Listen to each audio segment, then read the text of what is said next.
إليه وأعوذ به من الشيطان اللعين الرجيم. بسم الله الرحمن الرحيم.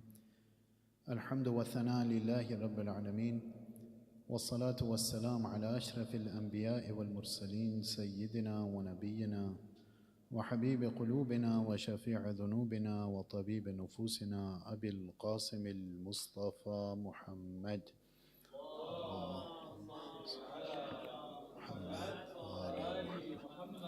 ثم الصلاة والسلام على أهل بيته الطيبين الطاهرين المعصومين، لا سيما سيدي ومولاي بقية الله في الأراضين، روحي وأرواح العالمين له الفداء. رب اشرح لي صدري ويسر لي أمري واحلل عقدة من لساني يفقه قولي. Dear brothers and sisters, Assalamu alaikum wa rahmatullah. أعظم الله أجورنا وأجوركم. Condolences to all of you on these days and nights that we're commemorating the shahadat of our master Abi Abdullah alayhi salatu wasalam. May Allah inshallah accept all your azah, accept all your efforts during these days and nights, and may He make it a source of us getting closer to Him inshallah with the barakat of a salawat ala Muhammad wa ali Muhammad. Allahumma salli. Before I start, I just wanted to thank all the organizers for giving me this chance, this honor to be with you, dear brothers and sisters, during these special nights. Inshallah, we ask Allah that He accepts this small form of ibadah, this small form of dhikr from all of us, inshallah. So as was announced, the topic that was decided was the Ziyarat of Ashura, its theory and practice.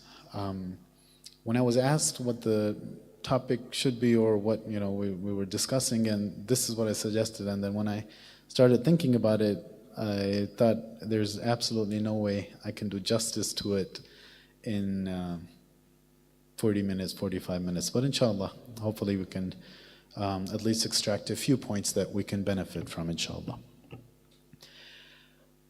When we were sent down to this world, right, and Allah subhanahu wa ta'ala talks about this in the Quran. He says, لَقَدْ خَلَقْنَا الْإِنسَانَ فِي أَحْسَنِ التَّقْوِيمِ ثُمَّ رَدَدْنَاهُ أَسْفَلَ سَافِلِينَ, that we created humans in the best of forms and then we sent them down to the low of the low. أَسْفَلَ سَافِلِينَ. Now, what we understand from there is, and from other verses of the Quran, is our existence is two-tone, right? We got the material, the body, and then we have the metaphysical, which is our soul. And the nobility or the sharaf or the status that humans have is not because of their body but because of their soul. So, moving along, when we live in this life, when we live in this world, we realize that some of the things we do, some of the things that we feel, some of the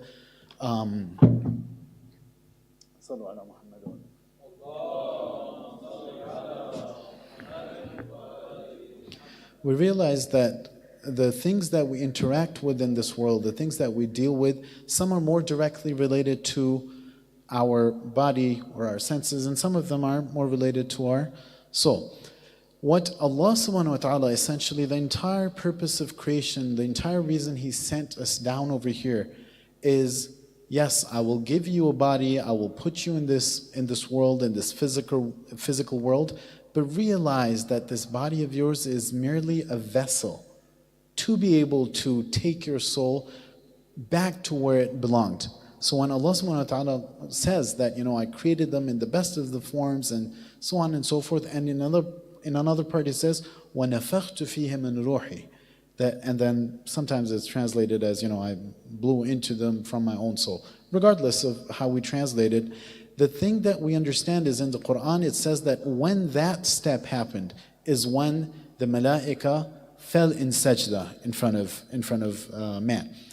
So what we understand is when we're sent down in this world, the focus of ours should be our soul, even though that cannot be done through the vessel which is the body, through the vessel which is this world. As the hadith says, الدنيا مزرعة الآخرة, right? That this dunya that we live in, that sometimes we read the Quran and it talks about, the hayat dunya is lahu wa la'ib and this and that and all of those things that the Quran talks about, that the hayat dunya. That is essentially talking about the worldly life in the sense of attachment to the world. But other than that, as we understand from the other hadith, that there is no way that anyone can reach those highest levels of heaven except through this world. Ad-dunya mazra'atul akhirah. That's what we understand from it. That this place, this material place, this material world is the sowing field. Whatever you sow over here is what you'll see on the other side. So understanding that. Now, if we have, the physical and we have the metaphysical and we have the body and we have the soul, but the ultimate goal, understanding that what our ultimate goal is to be able to elevate our souls, such that, that entire journey of that Allah, ثُمَّ رَدِدْنَاهُ أَسْفَلَ سَافِلِينَ, Allah subhanahu wa ta'ala created us in the best of the forms and then sent us down here.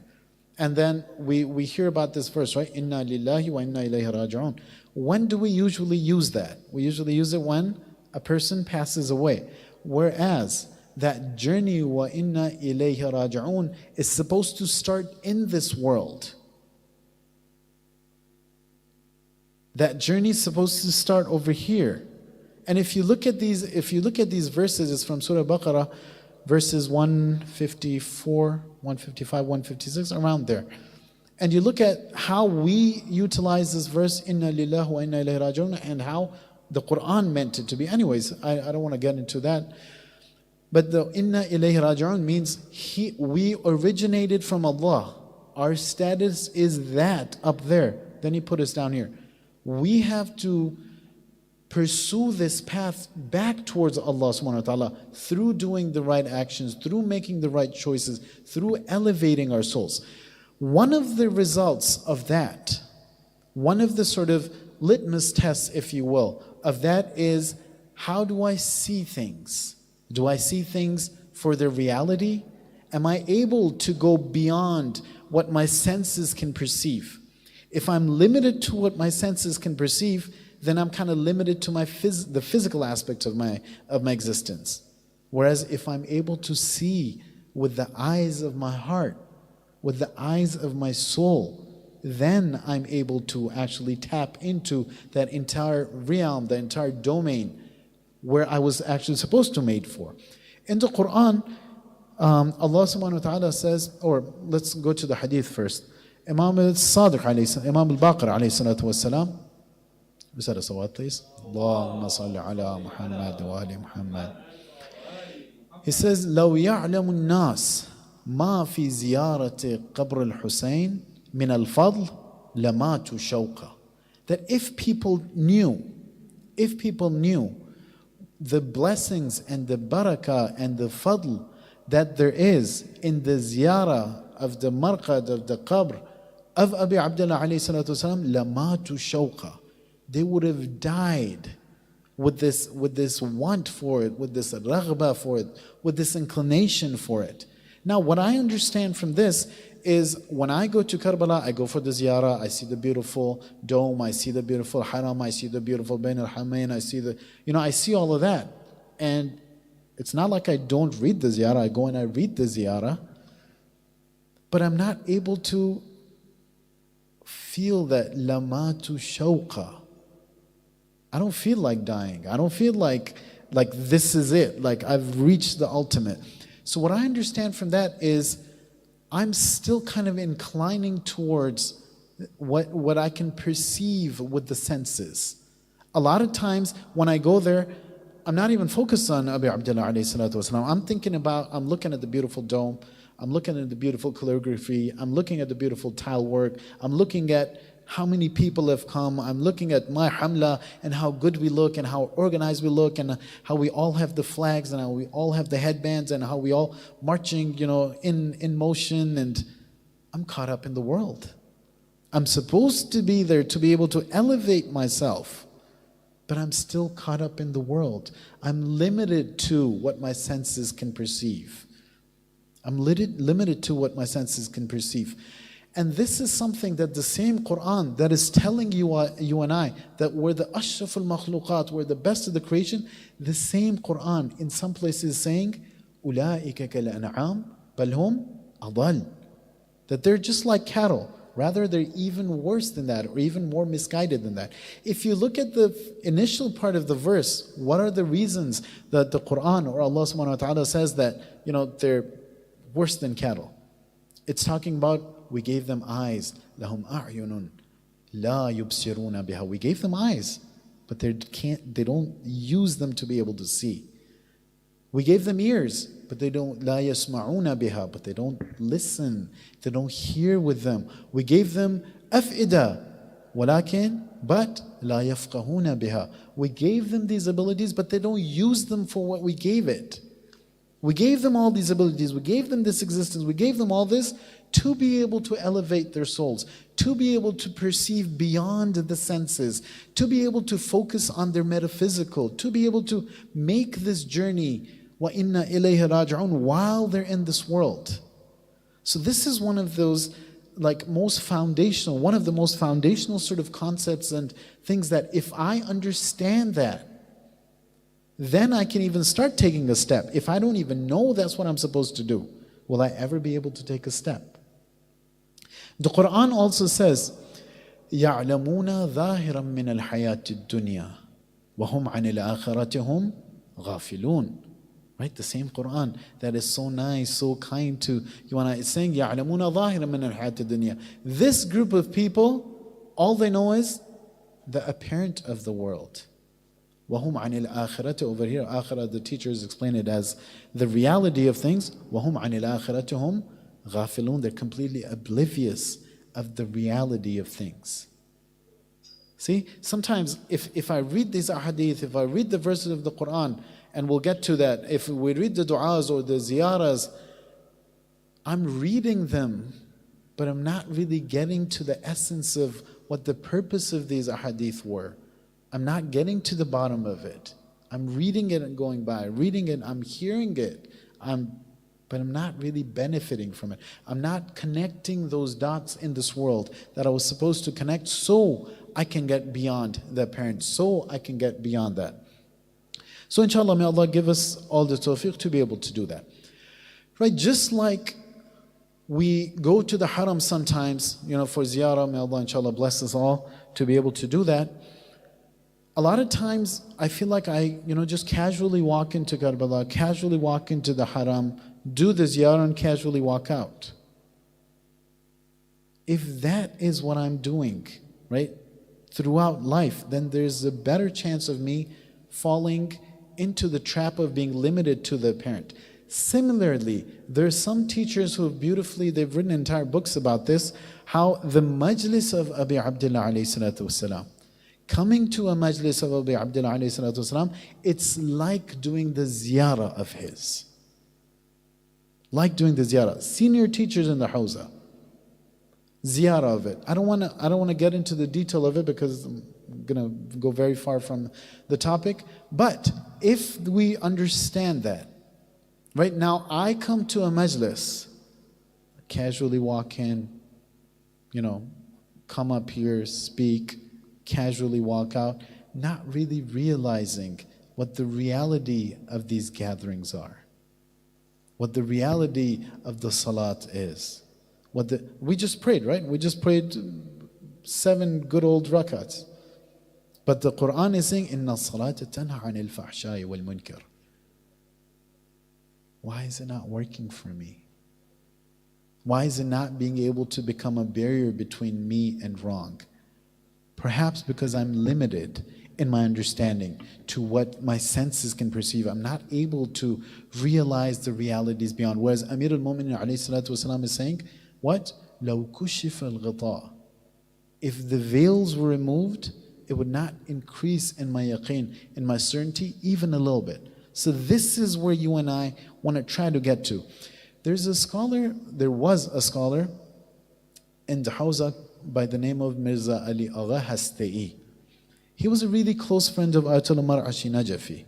I don't know if you've heard of him, but he's one of the very holy and one of the greatest scholars of our contemporary sort of times. So this is narrated by Ayatollah Mar'ashi Najafi from his friend.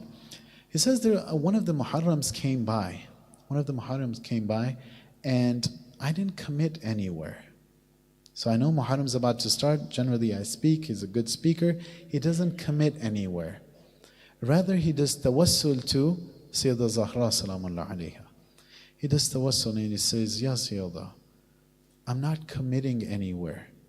I would like to go to a majlis, guide me to a majlis where you have your special attention towards it. And then, goes on. No one calls him, no sort of guidance, until the first day of Muharram. And he's taking a nap in the afternoon.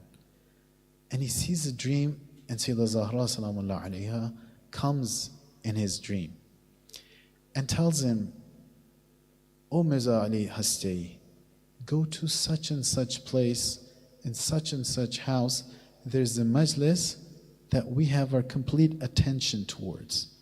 And we come as well. So he wakes up all startled, and he starts moving, right? He's like running towards that place. When he gets close to the place, this is back in the day, and he sees this old lady just watching these teacups and saucers by one of these little rivers flowing. So he goes up to her and he says, old lady, do you know where such and such person lives? And she's like, oh, that's me. And he asks, do you have some sort of a majlis going on? And she says, yes, we do. It's in that small, tiny house over there. Takes him over there, a very small, shabby kind of house. And she says, it's a good thing that you came, because the person who came to recite the majlis today, he said he can't come from tomorrow, because there was only about 4 to 5 old ladies over there. So he said, that's fine, I'm going to come from tomorrow. So he comes the next day, and he sees there's this old lady, she's preparing for the majlis, she works hard. They have a small room where there's about 3 to 4 ladies, and then there's a back room where she prepares the tea to be able to serve it. And then as the nights go on, he realizes that when he speaks, he's speaking, and then when he gets to the musibah part, to the masa'ib part, he hears that lady in the back who's preparing the tea crying, but he hears another voice as well. Anyways, happens every night. The 10 nights end, and he says, as soon as I finished the 10th majlis, I hurried out of our house, of her house. Because I knew she was a poor lady. I didn't want her to come and, give me a hadiah or give me a gift or whatever.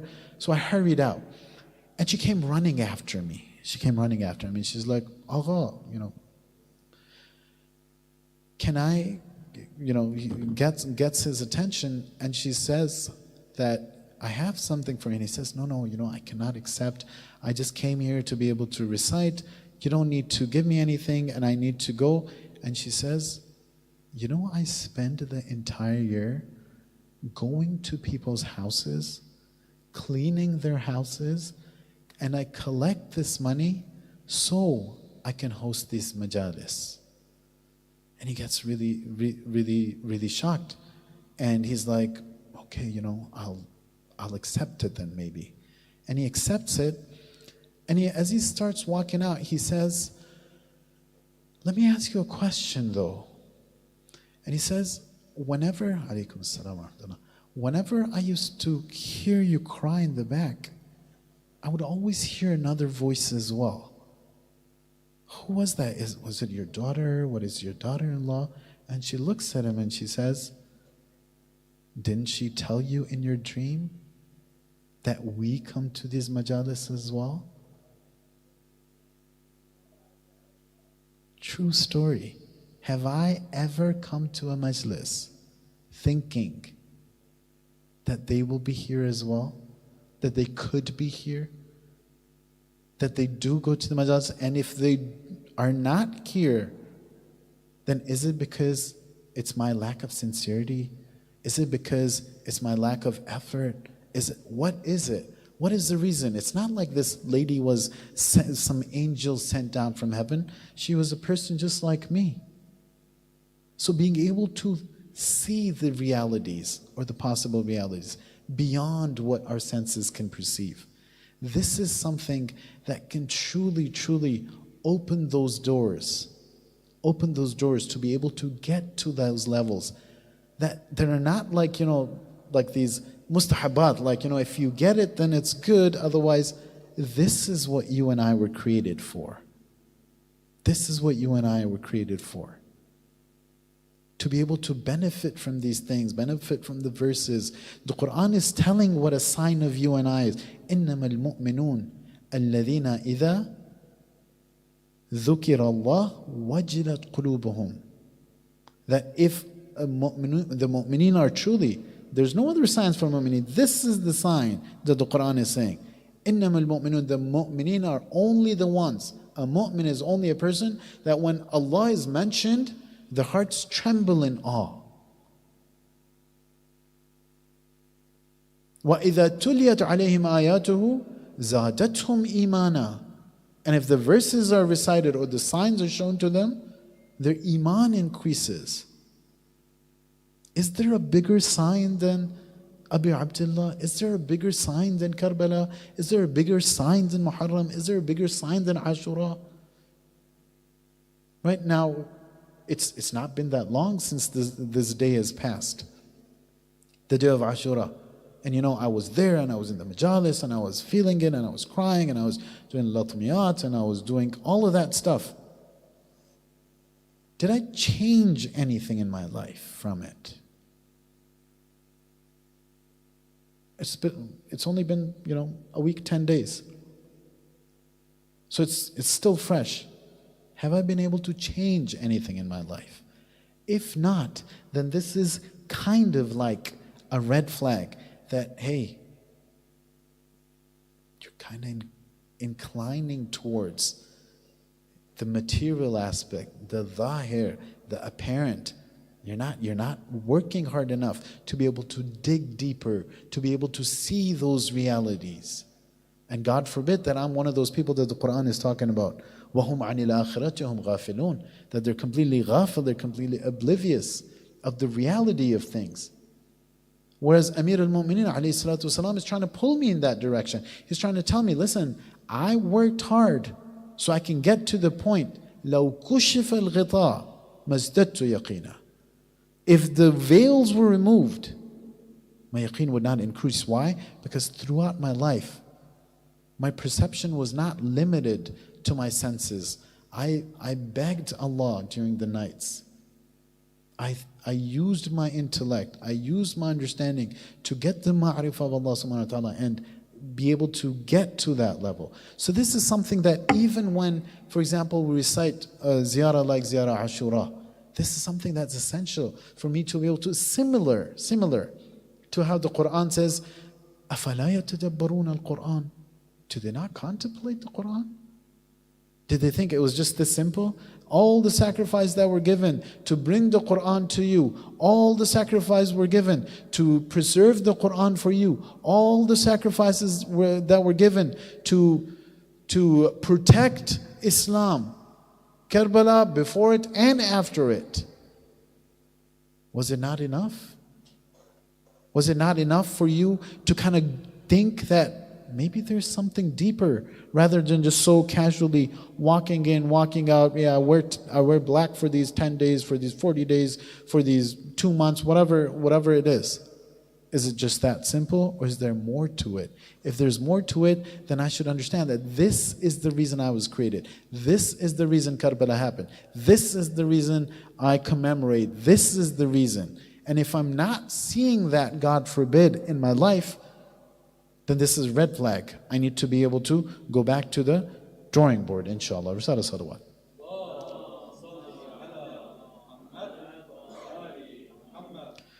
So what I'm planning on doing is just picking a few excerpts from the ziyarah, and inshallah just maybe a few thoughts and a few reflections about them. So, Ziyarat Ashura. يا أبا عبد الله لقد عظمت الرزية وجلت وعظمت المصيبة بك علينا وعلى جميع أهل الإسلام. I'm just going to paraphrase so we can move quicker. Oh Aba Abdullah, that this musibah, it was a great musibah on you, and this is something that we feel as well. Al-musibatu bika alayna wa ala jami' ahli al-Islam, and for everyone in Islam. وَجَلَّتْ وَعَظُمَتْ مُصِيبَتُكَ فِي السَّمَاوَاتِ. What does that mean? That this musibah, this tragedy that happened, على جميع أهل السماوات, that this is something that affected everyone in the heavens as well. Everyone in the heavens. We have traditions after traditions after traditions that the malaika, they come down one after other, one group after another, and they're doing the tawaf of the haram of Abi Abdullah alayhi salatu wasalam. We have traditions that says that there is no prophet who has not asked for permission from Allah subhanahu wa ta'ala to go down for the ziyarah. Right? So to be able to realize that it's not just me and how I recite it and how beautifully I recite it and how many people come and what are we going to give after. No, there's more to it. There's more to it. Being able to get to that level, to realize that this is something really deep. This is something deeper than what I sometimes might perceive, that there's more to this reality. There's more to this reality. I know my time's kind of limited. When did we start? I always look at the clock, but I always forget to. We started 25 minutes ago? Okay. So we have another hour? Another hour left? I'm just kidding. Don't worry. Your look gave it away. Don't worry, inshallah. Sallu ala Muhammad wa ali Muhammad.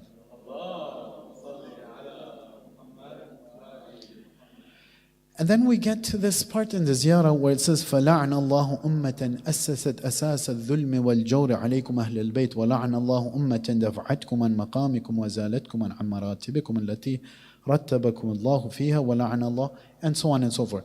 Understanding over here that Allah subhanahu wa ta'ala, He's cursing people.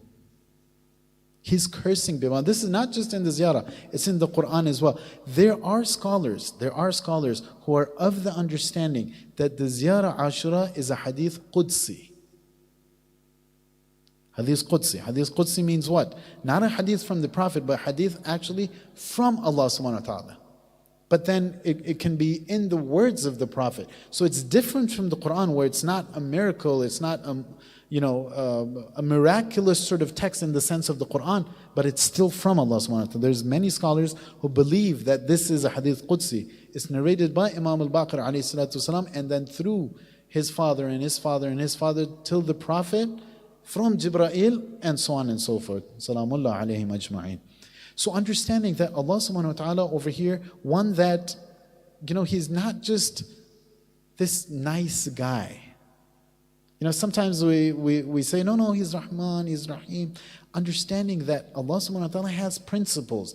Those people who follow those principles, those people who try to follow those principles, those people who try to understand and then try to follow those principles, they are people that Allah, His rahmah, His kindness, His everything is like unlimited. But when people start moving away, not just mistakes, once they start moving away, when they reject, when they turn away from the principles of Allah, and they're told, yet they move further away, yet they reject, this is where even the Quran, the same Quran is saying that, His rahmah is wasa'at kulla shay, and it takes over everything, and so on and so forth. The same Quran is saying that these people will be in the hellfire abada, forever. So how do you bring these together? Right? Who is this God of mine? What lens do I see Allah through? Do I understand Allah? Do I have a ma'arifah of Allah? Inshallah, there'll be a point after this as well. But the other important point over here is فَلَعْنَ اللَّهُ أُمَّةً أَسَّسَتْ أَسَاسَ الظُّلْمِ. May Allah's curse be upon those people who came to Karbala and killed you, not who were sitting in Sham and ordering you. أَسَّسَتْ أَسَاسَ الظُّلْمِ, who laid even the foundations for the dhulm, who allowed, for example, Yazid to come, who put him in place? His father. Who put his father in place? What allowed his father to come in? What allowed the one before them? What allowed the one? So over here, لَعَنَ اللَّهُ أُمَّةً أَسَّسَتْ أَسَاسَ الظُّلْمِ. So understanding that it's not just who's doing it, but who even laid the foundation for it. Inshallah, we'll get to this, what this means in my life. What this means in my life. Right? There's other ziyarat and other texts that talk about there's Allah's be curse upon who did this and the ones who were okay with this and the ones who heard about this but never did anything.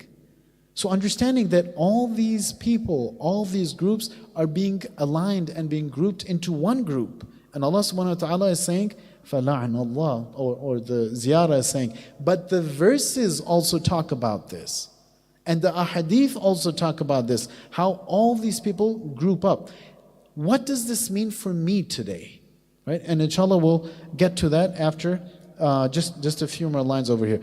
بَرِئْتُ إِلَى اللَّهِ وَإِلَيْكُمْ مِنْهُمْ وَأَشْيَاعِهِمْ وَأَتْبَاعِهِمْ وَأَوْلِيَائِهِمْ. Oh Allah, I turn to you. I turn to you and I move away from them. From who? From these people and their followers and the atba' and the awliya. Anyone who's connected to them. Anyone who's connected to them. So one of the principles we understand from Ziyarat Ashura is that Allah subhanahu wa ta'ala groups people. And this is something we've seen in the hadith, that when He will raise people, He will raise them with their imams, Here's a beautiful hadith that I found that will connect this entire sort of, whether it's Ziyarat Ashura, whether it's before that, to us directly. If you recite a salawat, it's from Imam al-Rida alayhi salatu wassalam.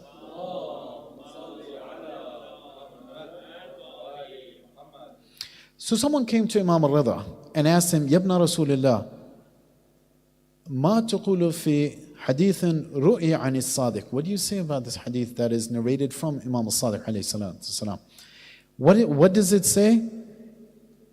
It says, إذا قام القائم عجل الله تعالى فرجه الشريف قتل ذرارية قتلت الحسين. It said that when the qa'im comes, he will kill the followers, the family, whatever you want to call it, of the ones who killed Hussein. And he's asking Imam Rida, he's saying, how can this be possible?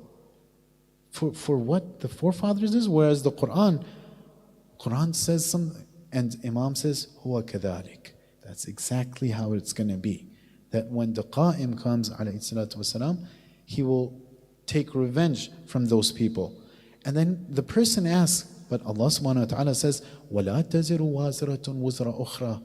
No one will take responsibility for another person. No one will take punishment or rewards for another person. And the Imam says, صَدَقَ اللَّهُ فِي جَمِيعِ أَقْوَالِهِ. That yes, Allah is true in all of his sayings. لَكِنَّ ذَرَارِيَ قَتَلَتِ الْحُسَيْنَ عَلَيْهِ السَّلَامِ. And now he gives the reason. He says, but these people, the followers, the family, the whatever, what's the reason? يَرْضَوْنَ أَفْعَالَ آبَائِهِمْ.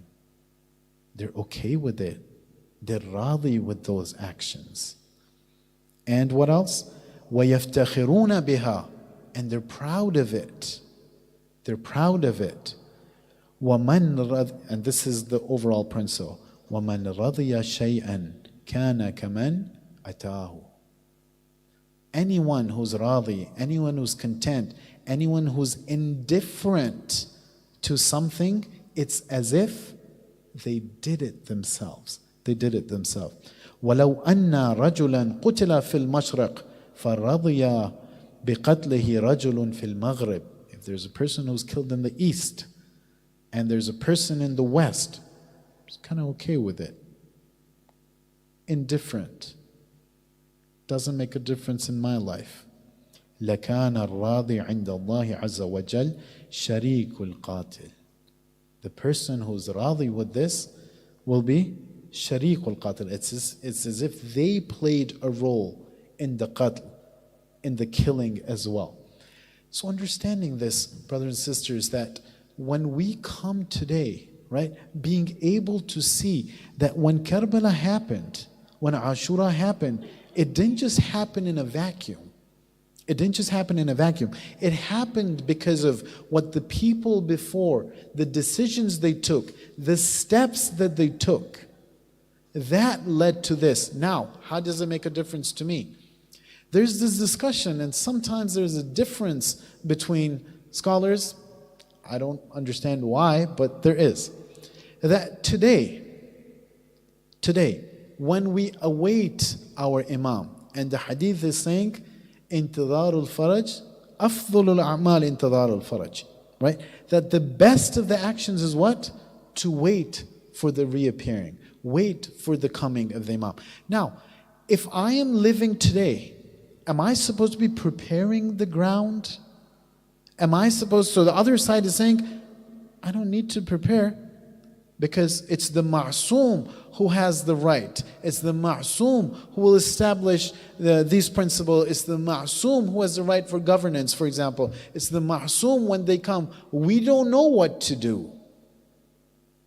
We don't know what to do. Or for example, I live in London. What can I do? This is not for me. This is for the people who are kind of left over there. And alhamdulillah, they're doing their part. Whether it's Lebanon, whether it's here, whether it's there, wherever it is, they're doing their part. I don't have a part to play. God forbid that I become so used to just the apparent of the world that I'm not able to see the realities beyond that. God forbid that I start falling or inclining into the group where the ziyarah is saying, the hadith are saying, the Quran is saying, that anyone who's kind of okay with something, they fall into that part. They fall into the part. So now, if I'm here and I'm awaiting the Imam, right? And say, for example, there are forces, there are groups that are working against that. Now, am I stopping them? Am I making myself aware of that? Am I making others aware of that? Am I taking any steps? If I'm not, then God forbid that every step that they're taking, because they're taking steps, God forbid that I become part of those who are assasa asasa dhulmi wal jawri alaykum. It's ages away. Ages away. Right? Karbala did not just happen in 61 Hijri. There were foundation that was laid decades before. And I understand that. But I don't sometimes understand that where I am today is also a foundation for tomorrow. My actions today are a foundation for tomorrow. My whether action or lack of action is a foundation. My action with regards to me as a person, my action with regards to my family, with regards to the community, with regards to the extended family, with regards to society. How can I so easily kind of just seclude myself in my own world? Whereas the Quran, whereas the Hadith, whereas the Ziyarah is all saying that, listen, be careful, everyone in this world is connected by links. Everyone's connected. Make sure you align with the right side. Sallu ala Muhammad wa ali Muhammad. Moving on. Bi abi anta wa ummi. O Aba Abdullah, may my father be sacrificed. May my mother be sacrificed. Right? It's so easily I say these things. What exactly does sacrifice mean? Like, will it be the case that inshallah the Imam, for example, he comes next Friday or tomorrow? Just all of a sudden when I see him, I'll be able to just switch? Have I tested the waters? Have I tested myself? I'm saying, Bi abi anta wa ummi, I will give my father and my mother everything for the sake of you. Ya Aba Abdullah, or Ya Sahib al-Asr wa Zaman. But am I testing this on a daily basis? Am I feeling these things? Am I not stuck in just the verbalization of these, just the senses of it, just whatever I can hear, whatever I can speak? Or am I able to tap into the other domain? Am I able to see beyond that? Little examples in life, right? For example, I buy a new car, I love my new car, and someone hits my new car or it gets scratched. Is this the end of my life? How do I feel? my new phone, my car, my house, my job, my bank balance. Make it more serious, my child. God forbid, if I lose my child, is this the end of it? God forbid I lose all of these things at once. Is this the end of it? Because the people who came to Karbala, they didn't have to just give up one thing. We should not fool ourselves in thinking that this was 1400 years ago. Life was simple, they didn't have anything. It's very easy. They didn't have, 700,000, 800,000, 1 million pound houses that, they really have to, protect and worry about and work towards. And no, they didn't have anything. I have a family, I have a husband, I have a wife, I have children, I have parents. Did they not have children? Is my love, because I live in a certain place, my love for my children more? Is the worth of my life more than their worth? Forget in 1400 years ago, even today, the people, and you brothers know, you sisters know, the sacrifices that people are making back home. Am I just special because somehow my father, my grandfather, or myself just somehow, sailed through and ended up in this part of the world? Now I'm special. Now the sacrifice, bi abi anta wa ummi, is not for me. It's for those people.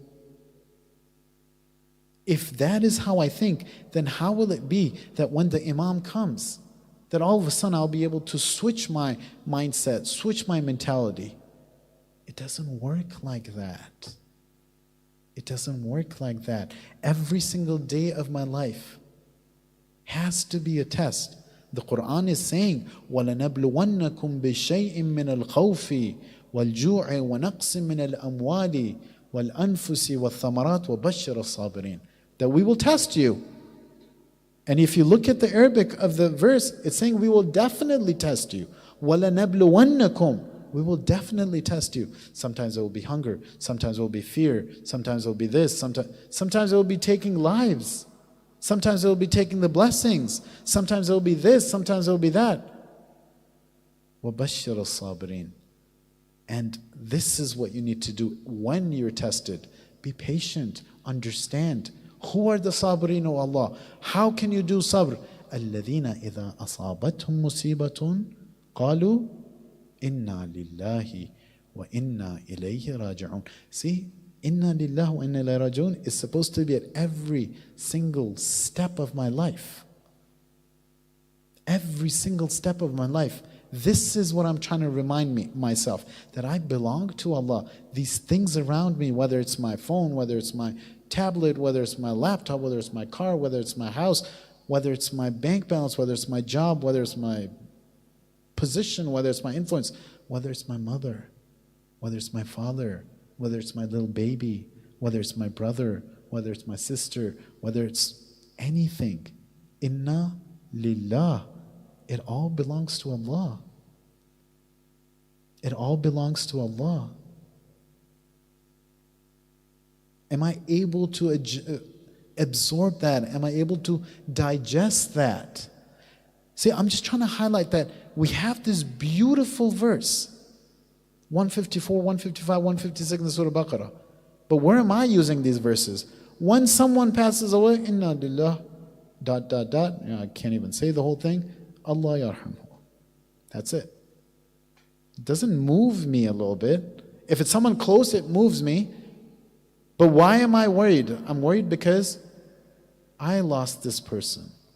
I'm not thinking about that this is a step. This is a lesson for me, that you will go through this. See this person who was walking and talking with you? Cold. Cold. Being able to get beyond the apparent. And every single line of these ziyarats, every single line of the verses, every single line of the hadith is pulling you and I towards here. But if I'm stuck in this oblivion, if I'm stuck in this world where my perception is limited by the senses, I'm not able to connect the dots. Then God forbid that I'm coasting along in life, and then boom, the day comes. That's it. There's no warnings. There's not going to be any alarms going off. Not going to be any alarms going off. A very, very, very, very dear brother of mine, Lebanese brother, lives in Dearborn. May Allah have mercy on him. His wife, and I don't know, maybe some of you might be related, I'm not sure. Last Friday, went to the gym, coming back, over-speeding car, hits her on the spot. May Allah bless her soul. May Allah bless her soul. She left her 3 kids at home, 7 months, I think 3, 4, 5. There was no alarm clocks going off. Why do I somehow just keep forgetting or keep thinking that, yes, I didn't do this Muharram, but I'm going to do it next Muharram? Who has this guarantee of next Muharram? Why am I not starting today? Why am I not starting today? Because I'm kind of stuck in this world where I'm not able to think beyond the dhahir of the dunya. Inshallah, last part that I'd like to share with you, if you recite a salawat, please.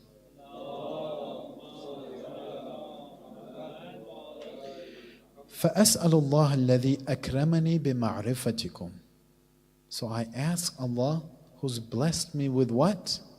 With your ma'rifah. With your ma'rifah. وَمَعْرِفَةِ أَوْلِيَائِكُمْ. And the ma'rifah of your awliya. وَرَزَقَنِي الْبَرَاءَةَ مِنْ أَعْدَائِكُمْ أَنْ يَجْعَلْ. So He blessed me with your ma'rifah. He blessed me with the ma'rifah of your awliya. And وَرَزَقَنِي الْبَرَاءَةِ مِنْ أَعْدَائِكُمْ. And He blessed me this tawfiq, this understanding, to move away from that group. From a'da'ikum, whether it's them, whether it's their followers, whether it's the people before them, whether it's who set it up for them, whether who's going to follow them and is going to be okay with it. Oh Allah, thank you for giving me that rizq. Thank you for giving me that understanding to distance myself from this. أَن يَجْعَلَنِي, and this is the dua I'm asking, أَن يَجْعَلِي مَعَكُمْ فِي الدُّنْيا وَالْآخِرَةِ. Make me with them, mahshur me with them in this dunya and the akhirah, with Abi Abdullah. وَأَن يُثَبِّتَ لِي عِنْدَكُمْ قَدَمَ صِدْقٍ فِي الدُّنْيا وَالْآخِرَةِ. And establish me and give me this firm footing with them. The point over here that's essential is it starts with the ma'rifah. It starts with the ma'rifah. There's absolutely no way that just by hearing a story about someone or hearing someone does this, that if I start doing that I'll be able to reap the same benefits. Because there's a system that Allah subhanahu wa ta'ala has in place. The reality of ours is that we're rational beings. We're rational beings. Meaning that until we're convinced of something, we don't move towards that. Or at least not wholeheartedly. So if I don't understand Allah, if I've never sat in a class that teaches me what Allah is about, if I've never sat in a class that teaches me about Tawheed, if I've never sat in a class that teaches me about theology, if I've never sat in a class that teaches me how to see the world, if I've never sat in a class that teaches me what a worldview is, if I've never sat in a class, and so on and so forth, if I don't even have the raw knowledge of these things, I've never pursued it, how will I ever be able to actually benefit from these things? And if there's no ma'rifah, or let's put it this way, it's based on the ma'rifah, what I understand of something is where the intention roots from. When I say qurbatan ilallah, what does qurb mean? What does Allah mean? What is my reality? What do I know about that? I'm not going to get it from the minbar. I can guarantee you that. It's not from the minbar. This is not the medium to be able to understand these things and learn these things. Do I make an extra effort? So if I don't have the ma'rifah, if I don't understand the reality of things, where will the intention come from? If I don't know where the intention comes from, even my intentions will be just verbal, qurbatan ilallah. I don't know what that means because my understanding of Allah is very superficial. My understanding of qurb is non-existent. How am I going to be able to do that? And what at the end, what is the Holy Prophet ﷺ saying? إِنَّمَا الْأَعْمَالُ بِالنِّيَّاتِ. Everything that you're doing, its worth is based on the intention. There's so much emphasis in Islam. So much emphasis. There, hadith after hadith. ليس العبودية بكثرة الصلاة والصوم. إنما هو التفكر في أمر الله. That your ubudiyya, your worship, your submission is not measured by how much salat you do, how many prayers you do, how many fasts you do, how many times you go to Karbala, how many this, how many majalis you do. It's not by that.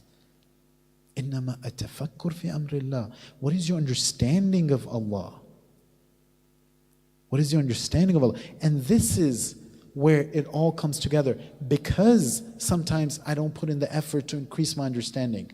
I come to the majalis, I go to the masjid, I even recite, I even do this, I even go to Karbala once a year, twice a year, I pray, I do this, I do that, but I'm not able to see those changes in my life because I'm still playing around with these material things. I'm still playing around with the zawahir of the dunya, with the apparent of the dunya. I haven't been able to go a little deeper than that. A little deeper than that. So every single line over here is pushing us towards ma'rifah, is trying to highlight these principles for you and I. That listen, this is the purpose that you were created for. This is the purpose you were created for. Go for the ma'rifah. Understand that you have a responsibility. When there are people being slaughtered, don't be indifferent. When there's any form of injustice, don't be indifferent. God forbid, with your action or your lack of action, you're doing the asas al-dhulm. And it applies every single place. In my house, with my husband, with my wife, with my children, at the workplace, with my boss, with my employee, with my employer, at the business, with how I treat this person, how I treat that person, how I cut my deals, and so on and so forth. But being able to understand these things, once I start understanding them, then I can take a step. And this is the difference that we see in the people who ended up in Karbala and the people who were kind of came by on the way. And they came to Abu Abdullah and they said, Ya Abu Abdullah, Ya Ibn Rasulullah, Ruhi laka al-fida, may I be sacrificed for you, but not right now. Take my horse, take my sword, take this. Stuck in the zawahir. If Abu Abdullah has this horse, then he'll be able to this. If he has this horse, if he has this sword, then he'll be able to this. Abu Abdullah is beyond that. He wants your heart. Is your heart there? Is your heart in the majlis? Is your heart in the salat? Is your heart in the worship? إِذَا ذُكِرَ اللَّهُ وَجِلَتْ قُلُوبُهُمْ. This is the sign of a mu'min. They ask for an extra night on the eve of Ashura for what? To be able to worship further, to be able to. Abu Abdullah alayhi salatu wasalam is saying, I want to do dua, I want to do istighfar, inni uhibbu salat. And me, a follower, a lover of someone who commemorates Abu Abdullah, not taking steps to be able to at least start following that. It doesn't come together like that. May Allah inshallah give us all the tawfiq. Sallallahu alayka ya Aba Abdullah. Sallallahu alayka ya Sayyidi.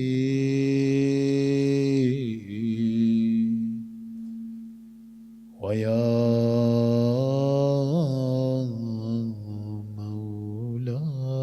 مولاي صلى الله عليك يا أيها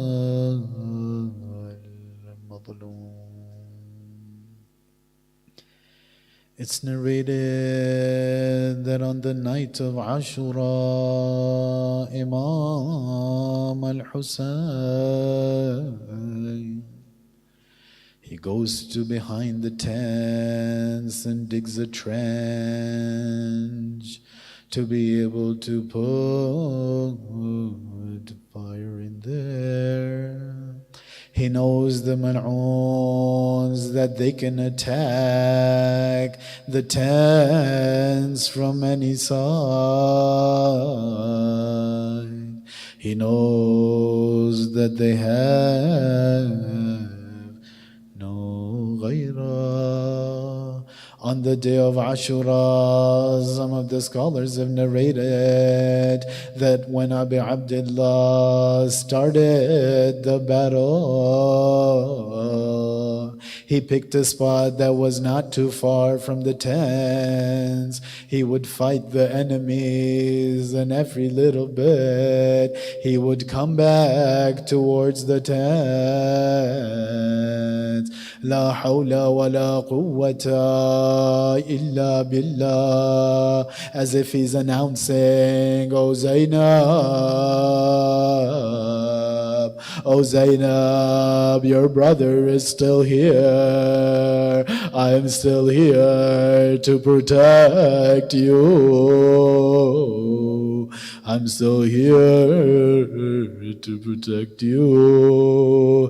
He goes back and fights and keep coming back. When one time his little girl standing at the tent sees that the horse has come back,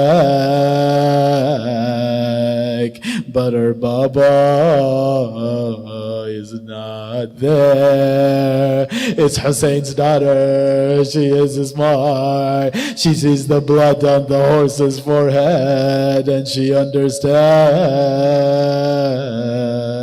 She goes to the horse and says, "Ya Jawad Abi,